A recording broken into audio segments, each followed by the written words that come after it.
NCERT गणित कक्षा 10वीं प्रश्नावली 1.1 का पहला सवाल आज हम हल करेंगे। इस चैनल पर हम आपकी पूरी बुक, आपका पूरा सिलेबस कंप्लीट करवाएंगे आपके एग्जाम तक। ये आप इसे ऑनलाइन कोचिंग समझ सकते हैं। इसके डेली वीडियो आपको देखने हैं, जिससे आप अपनी परीक्षा की तैयारी आसानी से कर सकते हैं। निम्नलिखित संख्याओं का एचसीएफ ज्ञात करने के लिए यूक्लिड विभाजन एल्गोरिथम का प्रयोग कीजिए। ठीक है, यहाँ पे आपको दिया हुआ है और संख्या दी हुई है 135 और 225। इसको हम हल करेंगे। 135 और 225 का एचसीएफ ज्ञात करेंगे यूक्लिड विभाजन एल्गोरिथम द्वारा। तो चलिए शुरू करते हैं। यहाँ पर हल करने के लिए हमें क्या करना होगा, सबसे पहले देख लीजिए। ठीक है, यहाँ पर आपको हल करने के लिए बड़ी संख्या को लिखना है। बड़ी संख्या पहले, छोटी संख्या बाद में। बड़ी संख्या 225 लिख दी, छोटी संख्या 135 लिख दी। इसके बाद में फिर हमें लिखना है हल। हल निकलने के बाद में यहाँ पर लिखना है चूंकि। ये बहुत ज़रूरी है, चूंकि 225 बड़ा है 135 से। इस तरह से आपको लिखना है ताकि आपके एग्जाम में पूरे नंबर आपको मिल सके। चूंकि 225 बड़ा है 135 से। इसके बाद में लिख देना चरण। अब संख्या कोई सी भी हो, यहाँ पर मान लीजिए 2250, 1350। अगर ऐसा भी होता है तो आपको लिखना है चूंकि 2250 बड़ा है 1350 से। इस तरह से आपको लिखना है, संख्या कोई सी भी हो लिखना है, ऐसा ही है।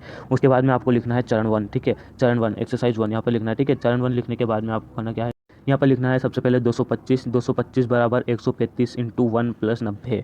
अब आपको सबसे पहले ये सीखना है कि ये समीकरण कैसे बना। ये जो समीकरण आप देख रहे हो 135 इंटू 1 प्लस 90, ठीक है, ये कैसे बना, तो इसको पहले समझ लीजिए। अब इसको ये ऐसे बना है जैसे बड़ी संख्या में छोटी संख्या का भाग देना है पहले। जैसे बड़ी संख्या यहाँ पर है 225, ठीक है, यहाँ पर बड़ी संख्या क्या है 225 में किसका भाग देना है 135 का। ठीक है, 225 में आपको भाग देना है 135 का। यहाँ पर हम लिख देते हैं ठीक से 135 का। अब ये कितनी बार में जाएगा आपको ये देख लेना है। 135 से कम 135 यहाँ पर लिख देंगे हम 135 बटे में, यहाँ पर हम इसमें से घटा देंगे तो कितना बचेगा 90। ठीक है, यहाँ पर हमारे पास कितना बचा शेषफल 90। अभी आपको समझ में आ जाना चाहिए, तो आपको पूरा सवाल समझ में आएगा। ये तो बहुत सरल है। क्या करा ही क्या है हमने, इसमें बड़ी संख्या में छोटी संख्या से भाग दिया है। बड़ी संख्या 225 में 135 से भाग दिया, इसके अलावा और कुछ क्या करा हमने, कुछ भी नहीं करा।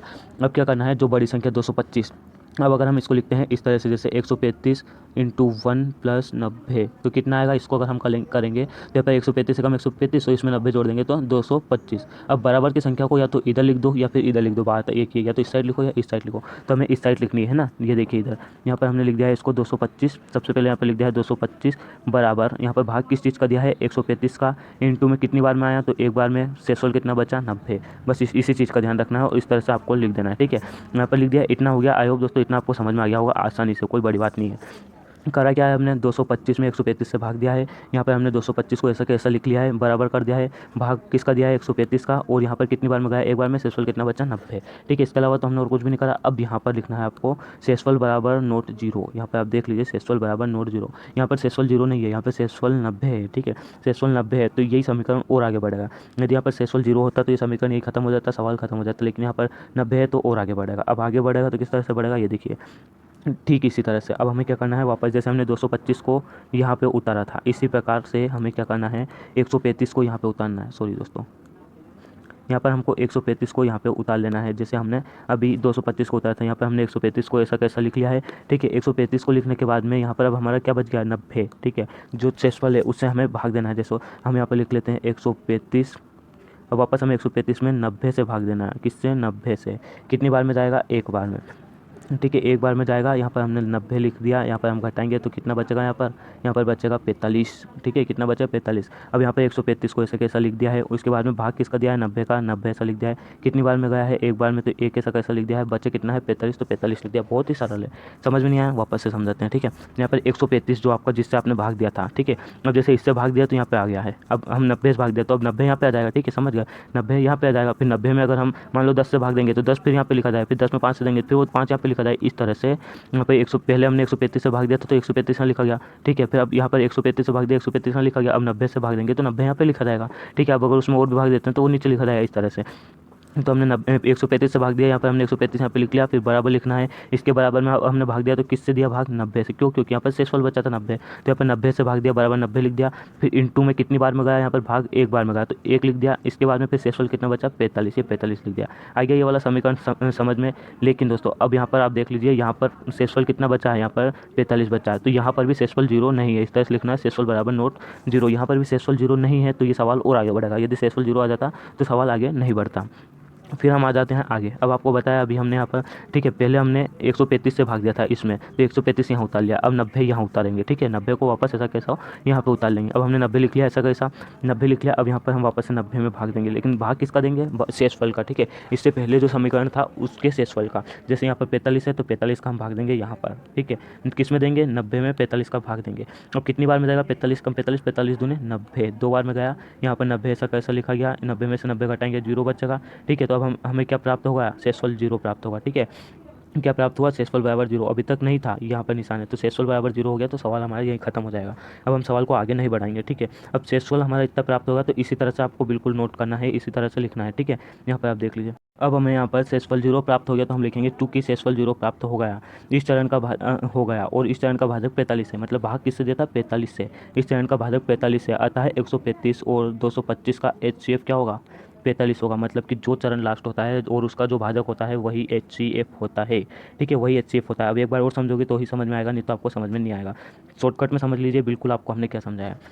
करना कुछ नहीं, आपको सबसे पहले जो बड़ी संख्या दी हुई है उसको यहाँ पर हल कर, सबसे पहले हल लिखना है, फिर चूकी लगाना है, उसके बाद बड़ी संख्या को यहाँ पर उतार देना है। अब यहाँ पर देख लीजिए, चूकी 225 बड़ा है, किससे बड़ा है, 135 से। अब यहाँ पर ऐसा लिख दिया। अब चरण 1 करेंगे, चरण 1 में क्या करेंगे, सबसे पहले बड़ी संख्या ऐसा ऐसा उतार देंगे। अब यहाँ पर इधर साइड में हम देंगे बड़ी संख्या में छोटी संख्या से भाग, बड़ी संख्या में छोटी संख्या से भाग, 225 में 135 से भाग देंगे, ठीक है। यहाँ पर 135 से हमने भाग दिया था तो क्या आया था, यहाँ पे आया था, एक बार में यहाँ पर भाग गया था और शेषफल 90 बचा था, ये समीकरण लिखना है आपको। अब यहाँ पर हमें क्या हुआ, शेषफल 0 प्राप्त नहीं हुआ। अगर हमें यहीं पे शेषफल 0 प्राप्त हो जाता तो हम क्या लिख देते, क्योंकि हमें शेषफल 0 प्राप्त हो गया है इसलिए यहाँ पर 135 ही यहाँ पर क्या हो जाएगा, आपका HCF हो जाएगा। 135 आपका HCF हो जाता है, ठीक है। कभी भी शेषफल जो है वो HCF नहीं होता है ना, जो हम जिससे भाग देते हैं भाजक, जैसे यहाँ पर हमें भाजक कौन था, 45 था, तो ये आपका HCF हो जाएगा, तो भाजक ही आपका HCF होता है। अब यहाँ पर हमने फिर, ठीक है, अब यहाँ पर 0 नहीं आया था तो हमने और आगे इसी सवाल को बढ़ाया। अब आगे बढ़ाया तो यहाँ पर चरण 2 आया। यहाँ पर चरण 2 में क्या हुआ, फिर बचा क्या था, यहाँ पर 135 भाजक, उसको यहाँ पर हमने बना लिया, भाजक को यहाँ उतार लिया, बराबर कर दिया। अब यहाँ पर शेषफल जो था उससे हमने भाग दिया। अब भाग दिया कितनी बार में आया, एक बार में, कितना बचा, शेषफल 45, ठीक है। अब इस समीकरण को भी उतारने के बाद में अब हमने इसमें देखा कि भाई इसमें 0 हो आया क्या शेषफल, तो इसमें भी 0 नहीं आया था, तो यहाँ पर हमने फिर लिख दिया शेषफल बराबर नोट 0, इसलिए समीकरण को और आगे बढ़ाया। तीसरे चरण पर लगा, तीसरे चरण पर फिर हमने 90 को यहाँ पर उतारा, ठीक है। उसके बाद में 90 में भाग किससे दिया, 45 से। 90 को उतारा, 90 में 45 से भाग दिया, तो कितना आया दोस्तों, यहाँ पर 90, सॉरी ये गलती से लिखा गया है ना, यहाँ पर आप देख सकते हो, यहाँ पर मिस थोड़ी सी गलती से 45, यहाँ पर आएगा 1, यहाँ पर आएगा 2, ठीक है। 45 इंटू 2 बराबर प्लस 0, ठीक है। यहाँ पर आएगा 45 इंटू 2 प्लस 0, क्या आ जाएगा, 90। यहाँ पर हम अगर लिखते हैं 45 इंटू 2 प्लस 0 बराबर 90, इस तरह से होता है ये, ठीक है। 45 दूने 90, तो हमने 90 को पहले लिख दिया है इसे इधर की साइड, तो यहाँ पर 90 बराबर 45 इंटू 2, तो यहाँ पर शेषफल क्या प्राप्त होगा हमें, 0, ठीक है, 0 शेषफल प्राप्त हो गया है। अब यहाँ पर लिखेंगे हम, क्या लिखेंगे, चूंकि शेषफल 0 प्राप्त हो गया और इस चरण का भाजक 45 आता है, 135 और 225 का HCF क्या होगा, 45 होगा। आई होप दोस्तों वीडियो आपको पसंद आया होगा, समझ में आ गया होगा। अगली एक्सरसाइज भी हम करेंगे। अगर वीडियो समझ में आया तो वीडियो को लाइक कर दीजिए, सवाल समझ में आ गया तो वीडियो को लाइक कर दीजिए, चैनल पर नए हो तो सब्सक्राइब कीजिए। मिलते हैं अगली वीडियो में, तब तक के लिए धन्यवाद।